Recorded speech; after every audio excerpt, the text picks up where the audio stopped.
what we have is we have the red blood cell surface, and inside we have ceramide component protein, and ceramide is attached to glucose, okay, and glucose is then attached to galactose. The galactose is attached to an N-acetyl galactose amine, okay, N-acetyl galactose amine, and then this is attached to galactose, okay. So this is galactose, this is galactose, this is glucose, and then this is bonded to fucose. Now this is the O antigen.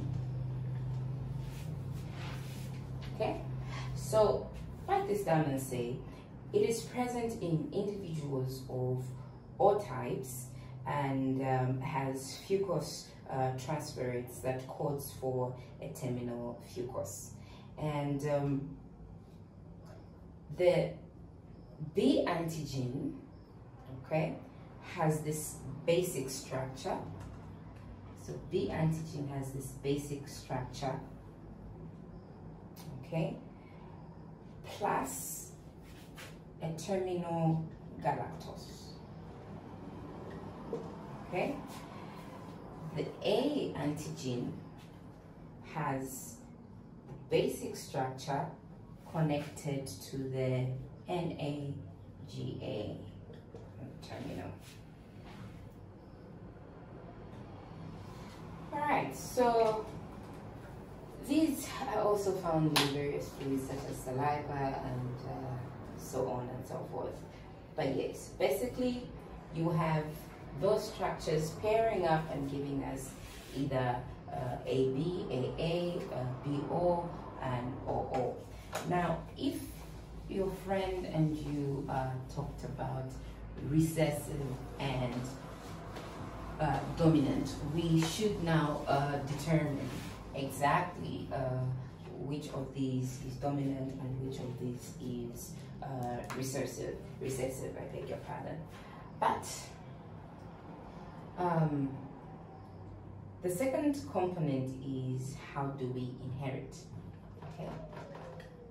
So that was the physical, and how do we inherit this physical characteristic? So each parent gives off its offspring an antigen to pair with the other parents, and they are passed on in this way. So if parent 1 has AO and parent 2 has AB, then any of these combinations may occur. So in this case, you could have an offspring who is AA as the genotype, whilst the phenotype is blood type A, or they can be AO as the genotype, whilst the phenotype is still blood type A. They can also be AB, and the phenotype will be blood type AB. They could be BO genotype, and the phenotype could be blood type B. Okay. What about the rhesus?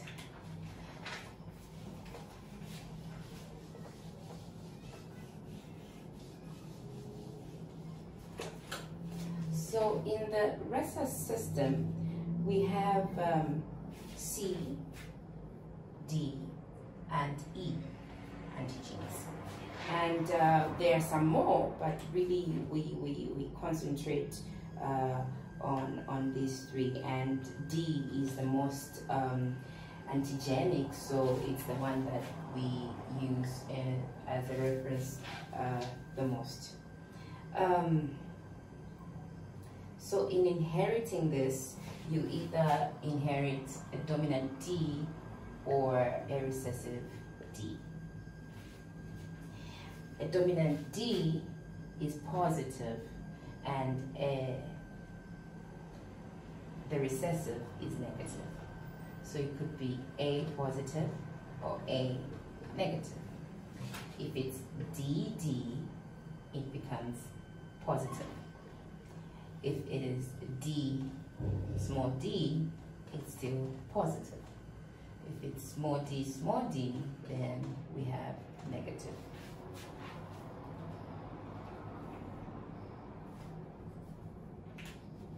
Okay, so now that we have dealt with how these are inherited and what the types, what they are, let's look at transfusion. What happens in transfusion? So this, you join me in the next lecture. Thanks for being with us. Have a good night.